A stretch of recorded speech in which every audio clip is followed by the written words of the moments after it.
Mas o que aconteceu naquela tarde, já quase de noite? O que aconteceu em Varginha? Logo depois que as meninas viram, caiu uma chuva de granizo lá. Era mais ou menos umas 5h30 da tarde.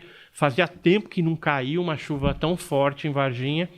E essa chuva de granizo depois parou. E aí 2 policiais militares, o Marco Eli Xerezi e mais o companheiro dele, numa viatura civil, estavam fazendo a patrulha ali no Jardim Andere. Já que tinham capturado algumas coisas ali, pode ser que haveria mais alguma coisa solta por ali, né? Alguma criatura dessa. Mas isso a mando do superior, tipo... O exército, assim, combinado já com a polícia militar da região, com o corpo de bombeiros, com todo o órgão de segurança pública ali, avisado e organizado, né? Mas mobilizado para ordens do exército brasileiro mesmo. Exato. Não tem nada a ver com gente de fora comandando. Não, americano. O americano comunicou o governo brasileiro, e aí a base militar mais próxima era a ESA, não era a Força Aérea, era Exército, que é a Escola de Sargento das Armas. Então, essa equipe é que foi mobilizada para fazer essas capturas. Hoje a gente sabe até que não foi só a ESA envolvida nas capturas. Tem bases do Exército de Belo Horizonte que equipes foram mobilizadas e também capturaram coisas lá. Tá? A gente tem depoimentos de pessoas que participaram disso também. E aí o que aconteceu? À noite, esse Marco Eli Xerezi da Polícia Militar, junto com o colega, eles fazendo a patrulha ali no bairro, viram uma criatura que atravessou a rua. Aí eles pararam o carro, o Marco Eli Xerezi desceu, correu e pegou uma dessas criaturas com a mão limpa. Colocou no banco traseiro e percebeu que a criatura não estava bem. Parecia que ela... Imagina, essas criaturas soltas ainda tomaram um monte de gelo na cabeça, né? Porque foi uma chuva de granizo, então devia estar bem assustada mesmo com tudo que estava acontecendo. E aí eles levaram inicialmente para o pronto-socorro de Varginha. Aí o médico plantonista, isso já era de noite, não quis atender, falou, a gente não tem equipamento preparado para um ser extraterrestre. Foi até essas palavras que ele utilizou, né, o médico lá de plantão. Então o que eles fizeram? Pegaram a criatura novamente, colocaram no banco de trás e foram para o hospital regional, que fica numa área bem central de Varginha. E lá eles isolaram uma área para cuidar dessa criatura. Aí tem toda uma história de pessoas que viram, que perceberam todo esse esquema que aconteceu lá, mas a criatura não ficou lá, porque como estava aquela movimentação de carro de polícia, exército, mineiro fica desconfiado. Já é desconfiado por natureza, né?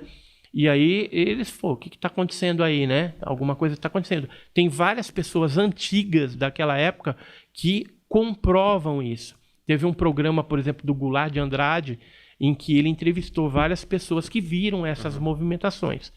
E aí eles resolveram, então, pegar essa criatura na calada da noite e transportar para o Hospital Humanitas, que é um hospital que fica mais à margem de Varginha, ali, não está numa área tão central. E o diretor do hospital, que é o Adilson Uzier Leite, ele era o mesmo diretor dos 2 hospitais. Então facilitou esse esquema de transporte da criatura para o Humanitas, onde essa criatura veio a falecer também. Aí foi feita uma operação de retirada dessas criaturas, levaram para a ESA, e aí depois teve no dia 23 de janeiro, alguns dias depois, né, do incidente todo, o transporte para a Unicamp, onde o Badan recebeu essas cargas lá. A gente chegou a conversar, inclusive, e saber que 2 enfermeiras viram a criatura, deram depoimento.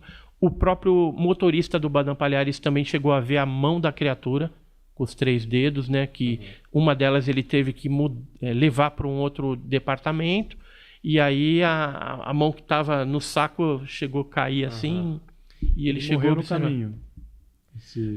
Não, ele morreu no hospital. Esse que foi transportado do hospital regional para o Humanitas, morreu lá no hospital Humanitas. Depois foram levados para a ESA, onde o coronel Olímpio Vanderlei deu ordem para os militares ali manterem um sigilo a respeito daquela operação, porque era uma missão ultra secreta, quando envolve criaturas assim diferenciadas, né? Eles geralmente colocam uma classificação ultra secreta. E daí eles pegaram essa criatura, levaram lá para a Unicamp, né? E toda essa operação de transporte, ela foi coordenada pelo tenente-coronel Olímpio Vanderlei. Só que o tenente Tibério, ele foi na frente, fez todo o esquema lá com a Unicamp e com a Escola Preparatória de Cadetes, que era outro colégio de cursos do Exército lá em Campinas, para que quando ele chegasse com a carga lá, fossem trocados os motoristas para encaminhar isso para a Unicamp. Então, quando saiu o comboio que retirou da Unicamp, depois levou para a ESA e depois foi para a Unicamp, esses motoristas eram o cabo Vassalo, o soldado Cirilo e o soldado Demelo. E aí estava o capitão Ramírez, o sargento Pedrosa e esse tenente Tibério. E eles que estavam ali chefiando praticamente essa missão toda. Quando entregaram isso lá na Escola Preparatória de Cadetes, aí ficou sob responsabilidade do Exército em Campinas, né? Eles chegaram de manhã, saíram bem cedinho, chegaram lá de manhã e à tarde, depois do almoço, eles retornaram para Varginha. Depois disso, houve outros incidentes que foram relatados por outros militares de operações pente fino, né, que eles fizeram no Rio Verde para capturar outras criaturas também. Inclusive, eu tenho aqui um desenho que foi feito por um desses militares que participou e que dá para a gente ter uma ideia. Que é como se fosse um retrato falado. Um retrato falado. Esse aqui foi feito por um militar, tá, que capturou no barranco.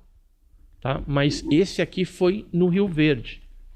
Esse aqui foi um outro desenho que foi feito por esse militar da criatura que foi capturada no Rio Verde em julho. Ou seja, durante vários meses as criaturas ainda estavam lá em Varginha. Né? E o que ele conta? Ele conta que nessa operação do Rio Verde tinha uma criatura com a mesma característica física que as meninas viram, e tinha uma outra peluda também com um olho vermelho que um outro colega dele de farda teria participado de uma outra operação. Mesmo biotipo. Só mudava a pelagem, vamos dizer assim. Agora, muitas pessoas perguntam, mas isso aí era inteligente? Como é que se deixou pegar? Tal? Muita gente faz esse tipo de pergunta. E a gente responde, a gente acha, né, que provavelmente essa criatura biológica que foi pega, ela não era o ET ali inteligente que pilotava a nave, esse tipo de coisa. Sim. Eram criaturas num nível inferior que cumpriam determinadas programações para um ser mais evoluído, vamos dizer assim. Tanto é que o Badam Palhares, ele chegou a falar, né, com algumas pessoas. Lógico que ele não reconhece isso, mas ele chegou a falar com alguns estudantes, algumas pessoas mais chegadas, que a criatura não manifestou nenhum tipo de comunicação e que, inclusive, a alimentação era meio complicada. Ele tentou dar alface, iogurte, né? Tentou algumas coisas e foi bem complicado. O que a gente sabe é que os americanos, então, foram para a Unicamp, depois levaram essas criaturas no dia 25 de janeiro de 96 para o norte do nosso país, e de lá, da base de Alcântara, ela foi para os Estados Unidos, para a famigerada Área 51. Né? E aí o governo americano, em contrapartida de ter recebido a nave, de ter recebido as criaturas, começou aí a fazer alguns acordos, propiciando que o Marco César Pontes, né, que é o nosso ministro, né, e o astronauta Marco César, fosse treinado em Houston, né, como se fosse uma troca de gentileza. Nós recebemos esse material e agora a gente abre para vocês colocarem o primeiro brasileiro no espaço aí. Cara, Fora isso, o caso Varginha, ele é um caso de arquivo X. Né? Por quê? Porque ele envolve acobertamento, ameaças, maioria dos pesquisadores sofreram muita ameaça. Eu vou tomar uma água aqui. Você fica à vontade que você embalou uma primeira aí, deve ter ficado com sede. E então a maioria do pessoal recebeu ameaças, né? A gente acredita que seja por conta desses militares do Exército. Porque como vazou muita informação, nomes de militares, uma série de coisas, e a gente estava ali acompanhando de perto e descobrindo uma coisa, descobrindo outra, documentos, a gente conseguiu algumas coisas. Acobertamento, por exemplo, de preocupação deles fazerem IPMs, que eram inquéritos militares, policial militar, para fazer com que aquelas pessoas citadas não estivessem vinculadas naquele dia, ou seja, fulano de tal que foi citado, o que a gente vai fazer para ele? Assina um papel aqui e diz que você estava de férias, ou que você estava emprestado para a base X, entendeu? Então foi feito tudo isso para, se futuramente algum desses militares viessem a falar abertamente, eles entram com um documento assinado pelo próprio militar, dizendo, não, ele está mentindo porque nesse dia ele estava de férias, nesse dia ele estava na fazenda do fulano de tal, entendeu? Então não tem como atrelar ele à história.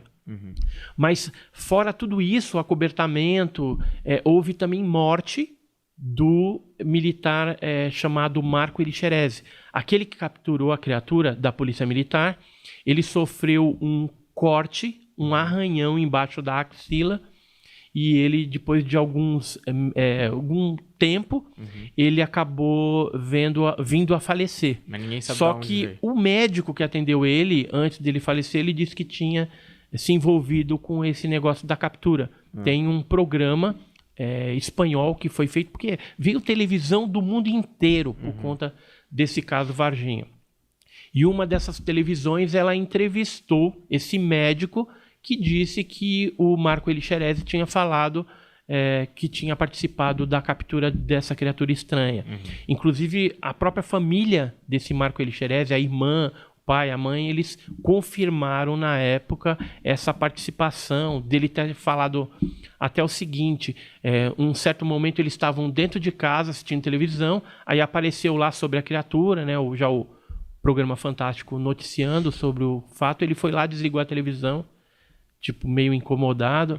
E aí eu falei, não, porque você falou, isso aí vai dar muito pano pra manga, né? Então, ele estava bem inteirado, inclusive a camisa rasgada, os parentes chegaram a ver, né?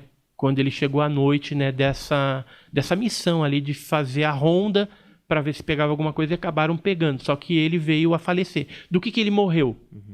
Oficialmente foi colocado no exame que ele tinha morrido de pneumonia. Só que era um jovem de 23 anos e plena saúde, né? E que o que teria matado ele foi um pelo encravado embaixo do braço. Na verdade, não foi isso. Foi provavelmente o arranhão e alguma substância, talvez aquela substância que a criatura tinha na pele, né? Possa ser tóxica de alguma forma e levou o Marco Elixerese a óbito, né? Tem jornais da época... Aqui, por exemplo, é um jornal que mostra a foto do Marco Elixerese. Olha aí. Vírus destrói PM que caçou o ET de Varginha. NP mostra documentos secretos. Aqui a família dele, ó. Com ele fardado e tal. Deixa eu mostrar aqui. André, vê se tá pegando aí. Se não ficar bom, depois a gente coloca na pós. Eu acho que a gente pode ir fazendo perguntas de fatos isolados dessa história que eu acho que vão desencadear em outras coisas, em outras histórias que você vai lembrando.